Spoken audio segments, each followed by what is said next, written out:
Hablaremos esta noche de una serie de historias amorosas entre soldados españoles y muchachas indias. Hablaremos de cuestiones en las cuales, por amor, algunos soldados desertaron de las huestes de los conquistadores. El Inca Garcilaso refiere una historia que ocurrió en una expedición de Hernando de Soto, allá por 1540, Hernando de Soto, que anduvo buscando la fuente de la juventud en el hemisferio norte, que peinó todos los ríos que desembocaban en el Golfo de México y al final creo que terminó atravesado por las flechas de unos indios y no se volvió más joven. Pero de Soto, que además tiene el nombre de una marca de autos. Sí. ¿Sí? Hay muchos conquistadores que dieron su nombre a marcas de auto, como Cadillac, por ejemplo. Ajá. Bueno, parece que andaban los expedicionarios por la zona de Arkansas y entraron en un pueblo indio que había sido abandonado. De Soto y sus soldados se quedaron allí unos 15 días. El cacique del lugar, aquel que había abandonado el pueblo, envió a 4 hombres principales y a 300 indios de servicio para que guiaran a los españoles a otro lugar más rico, no a ese pueblo abandonado de porquería que había ahí. Si lo habían abandonado sería por algo. Le dijeron, vayan aquí, allá, qué sé yo, que hay pueblos más ricos. La verdad es que el cacique lo que quería es que los españoles se fueran cuanto antes. Hernando de Soto aceptó la propuesta de los indios de acompañarlos, de guiarlos en una extensión del viaje. Cuando salieron de aquel pueblo y habían caminado 2 leguas, de Soto se dio cuenta de que le faltaba uno, un español, ¿no? Un hombre importante de su ejército. Era Diego de Guzmán, un sevillano noble y rico, a quien todos conocían por su afición al juego. El tipo mete escolazo todo el día. Bueno, de Soto detuvo la marcha de su tropa y procedió a interrogar a los indios principales que iban con él, porque pensaba que ellos podían ser los culpables del secuestro de Diego de Guzmán, pero en verdad lo que había sucedido era otra cosa. Una vez que se hicieron algunas averiguaciones, se descubrió que el día anterior habían visto a Diego de Guzmán jugándose entre sus propios compañeros españoles todo lo que había llevado a la expedición, y había perdido la ropa, las armas, los caballos, y en un momento de desenfreno perdió también a una india hermosa que había cautivado y que lo había cautivado a él en una expedición anterior. Digamos que se jugó a su compañera a la baraja. Guzmán había pagado todo, salvo la chica, y le había dicho al ganador que lo esperara 4 o 5 días para que le entregase a la muchacha. Él mismo se lo iba a enviar. Diego de Guzmán jamás pagó lo que debía y ante la inminente partida del ejército de aquel lugar donde se habían detenido, se fugó con su amada. Sí. Se rajó. Guzmán y la chica rajaron a donde pudieron. Terminaron siendo aceptados en la misma tribu donde estaban estos muchachos, donde se había producido el escolazo. Escribió el Inca Garcilaso: la india era moza de 18 años y hermosa en extremo, hasta el punto de cegar al noble español, haciéndose negar a los suyos e irse a los extraños. De Soto, que no podía creer lo que había sucedido, mandó a los indios principales que le demostraran que el español no había muerto, porque de lo contrario los mataría a ellos, dijo De Soto, y a los otros 300 también. Pero los mensajeros enviados confirmaron que Guzmán estaba con el cacique de los indios de ahí, que no quería volver. Hubo ruegos, promesas de que le iban a devolver la ropa, las armas, los caballos, pero no hubo caso. Después de gastar 10 días en esas diligencias, Hernando de Soto continuó adelante sin el desertor, soltó a los indios principales y los de su servicio y se olvidó de Diego de Guzmán, y las crónicas también porque nunca más se supo qué sucedió con él. Otra historia. Pero antes un detalle. En aquella expedición todos los hombres jugaban buena parte de lo que conseguían, ¿no? El mismo Garcilaso cuenta que la pasión por el juego era tal que en una oportunidad, cuando durante una batalla se les quemaron los naipes, hicieron unos de pergamino que pintaron prolijamente, ¿no? Como el mazo era uno y eran muchos los que querían jugar, las partidas eran rapidísimas. Así todos tenían su oportunidad. La carta pasante, chao. Sin tanta dilación. Bueno. Otra historia de deserción por amor fue la siguiente. El español Pedro del Barco, que era un hombre de las filas de Pizarro, se había unido a una india que pertenecía a las Vírgenes del Sol en el Cusco. Como sabemos, las Vírgenes del Sol eran un grupo de muchachas a las cuales se las enclaustraba en un ámbito creado para un sacrificio humano de larga duración, ¿no? Eran las Aclahuasi, o Casa de las Elegidas. Jamás entraban varones ahí. Las elegidas lo habían hecho por su linaje o su hermosura, debían ser vírgenes, y para asegurarse de ello, las recluían cuando todavía no habían cumplido 8 años.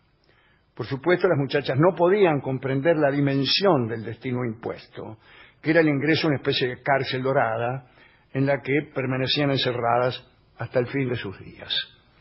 Aquella prerrogativa, según la cual no debían ver a un hombre, llegó a su fin con la aparición de los conquistadores. Por supuesto, al obviarse todo tabú, Pedro del Barco pudo encontrarse con la muchacha que lo enamoró. Una noche, la chica vio que unos soldados estaban jugándose a los dados un disco de oro que representaba el sol. Era un objeto de culto, ¿no? Desesperada le pidió a Pedro del Barco que se afanara el disco y que lo protegiera, porque para ella tenía un valor muy, muy sagrado. Era una empresa complicada, ¿no? Aquel disco que se habían jugado lo había ganado nada menos que Francisco Pizarro. El peor. En fin. Así que, ¿cómo hacemos? Pizarro, en un gesto intimidatorio, quiso que al día siguiente se lo destruyeran aquel disco, ¿no? Como un símbolo pagano, en la plaza y en presencia de todo el mundo, para terminar con aquellos fetiches. Pedro del Barco, hombre de confianza de Pizarro, se afanó el disco y huyó con la india. Poco después se dieron cuenta y empezaron a perseguirlo, y tras una larga huida llegaron al lago Titicaca, se adentraron en sus aguas en una canoa de totora, sí, como son todas allí. Sí. La persecución continuó durante la noche con barcas, antorchas, y el asunto terminó cuando, a punto de agarrarlos, Pedro del Barco, con la anuencia de la muchacha, tiró el disco al agua. Y según dicen las crónicas, los perseguidores se perdieron en la confusión que originó la codicia. Se tiraban todo a ver si lo agarraban. Varios murieron ahogados buscando el oro, y Pedro, junto con su amada, se perdió de vista. Para los conquistadores tampoco sabemos más de él. Se quedó ahí. Una última historia. Francisco Martín era veedor de la corona en la expedición que Íñigo de Bascuña comandaba en Venezuela. El veedor Francisco Martín se encargaba de que se cumplieran las disposiciones de la corona sobre el reparto de lo encontrado. La corona iba el 30 acá, iba bastante. ¿Verdad? En general iban el 10, pero acá iban el 30. Aquella expedición fue un desastre, mire. Los soldados se arrastraban entre la maleza, la tropa estaba perdida, muchos caían enfermos. La ley no escrita era que el tipo que caía enfermo o herido debía quedarse ahí. Le daban, qué sé yo, para esperar que o la muerte o un milagro modificara su situación. No perdían tiempo. No. Un día Francisco Martín amaneció con una espantosa infección en las piernas que no le permitía caminar. Y ahí quedó, tirado cerca de un río. Algunos lo despidieron, otros no, y siguieron la marcha. Un detalle, le dejaron un poco de oro del que había conseguido.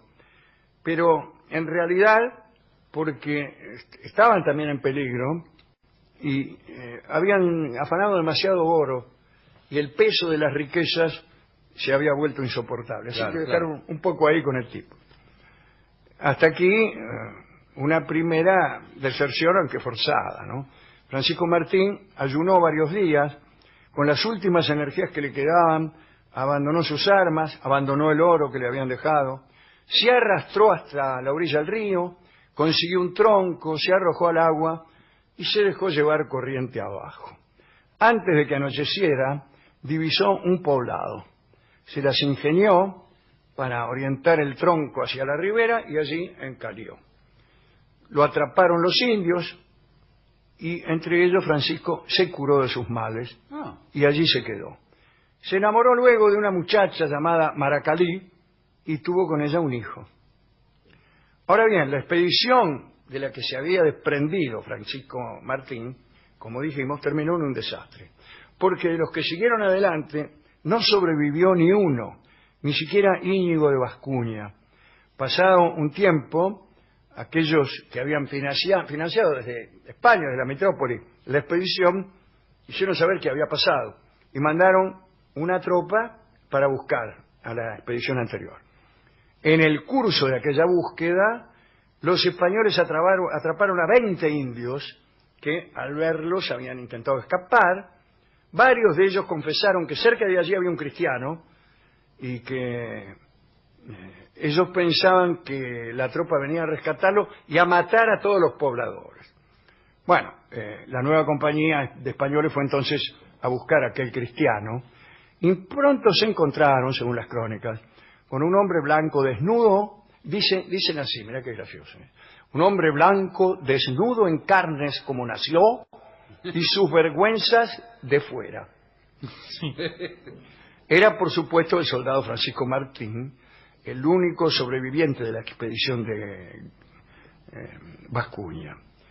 Francisco contó a los españoles acerca de lo que había sucedido hasta donde él había participado, ¿no? Pero le pasaba lo mismo que a todos los indianizados. Cuando volvían a encontrarse con los suyos, decía que en circunstancias normales no hubiera admitido tomar ciertas costumbres.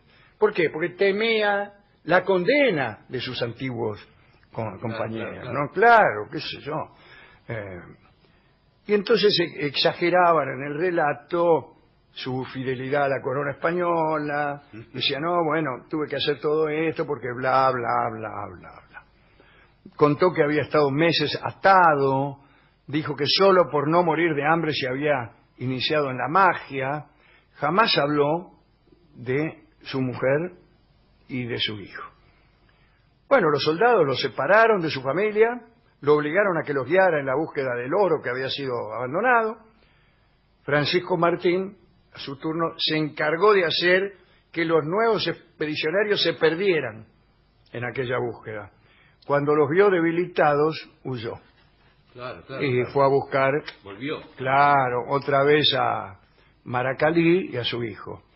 Pero unos expedicionarios sobrevivieron y llegaron a Coro, que era un fuerte español, y una vez más, ya una tropa más grande fue a buscar al renegado y lo encontraron. Y encadenado lo enviaron al Consejo de Indias de Sevilla. El juicio fue terrible y la pena también. No lo mataron. Francisco Martín debió vivir encerrado en España hasta el fin de sus días, alejado de Maracalí y de su hijo, a quienes no volvió a ver jamás.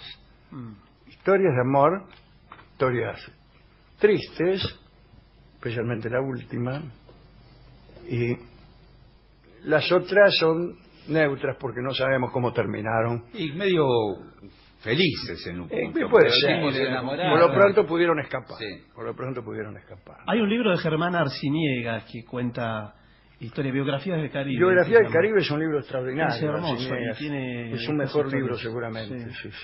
Gran tiene libro. estas historias. Bueno, ahí hay en el libro de Arciniegas un capítulo acerca del Canal de Panamá que todo el mundo debería leer.